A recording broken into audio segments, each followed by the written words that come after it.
दरम्यान कालच्या निकालावर ठाकरे गटाने टीका केल्यानंतर जर निर्णय पटत नसेल तर सुप्रीम कोर्टात जा असं गिरीश महाजनांनी म्हटलंय। तर पक्ष हा घटनेनुसार चालतो, कोणाच्या मर्जीनुसार नाही अशी टीका योगेश कदम यांनीही उद्धव ठाकरे यांच्यावर केली।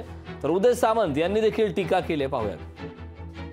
उद्धवजींना जर असं वाटत असेल की हा दिलेला निकाल चुकीचा आहे, सुप्रीम कोर्टाच्या विरोधात दिलेला आहे, तर मला वाटतं त्यांनी सर्वोच्च न्यायालयामध्ये जावं, सुप्रीम कोर्टामध्ये त्यांनी जावं, तिथे त्यांनी दाद मागावी।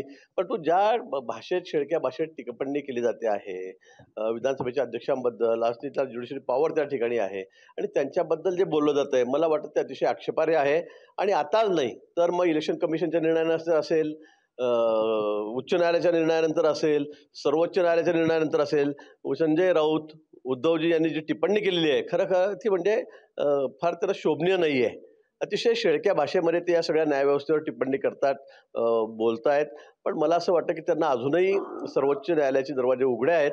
त्यांना जर निकाल पटत नसेल तर त्यांनी वरती जावं। कालचा निकालावर मी सविस्तर काल प्रेस कॉन्फरन्स घेतलेली होती। कालचा निकाल लागला त्याच्यावर आम्ही नक्की समाधानी आहोत। शिवसेना ही एकनाथ शिंदे साहेबांची आहे हे जे निवडणूक आयोगानं सांगितलं होतं त्याच्यावर शिक्कामोर्तब झालं। घटनाबाह्य सरकार म्हणणारे घटनाबाह्य आहेत हे कालच्या निर्णयानं सिद्ध झालं।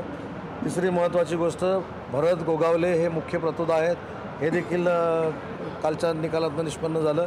आणि 1999ची जी घटना आहे ज्याच्यामध्ये मी ज्याचे उल्लेख आता जाहीरपणानं करत नाही, ते 1999ची घटना शिवसेनेची योग्य घटना आहे हे जे निवडणूक आयोगानं सांगितलं होतं ते देखील काल साबित झालं आहे। त्याच्यामुळं आम्ही त्या निकालावर समाधानी आहोत। पक्षाची देखील एक घटना असते, त्याला एक वेगळं महत्त्व आहे। पक्ष हा त्या पक्षाच्या घटनेनुसारच चालत असतो, कोणाच्या मनमर्जीप्रमाणे चालत नसतो। हे पुन्हा एकदा काल अधोरेखित झालेलं आहे। जो निकाल लागला, आता विरोधक तिथे वल्गना करतील, सुप्रीम कोर्टात जाऊ दे किंवा कुठेही जाऊ दे, परंतु निकाल जो लागला तो ह्या घटनेच्या आधारेच लागलेला आहे। लोकशाही वाचवायचं काम, टिकवण्याचं काम हे काल अध्यक्ष महोदयांनी केलंय। मी त्यांचं खरोखर मनापासून आभार मानतो। लोकशाही मराठी ऐका, पहा, जागरूक रहा।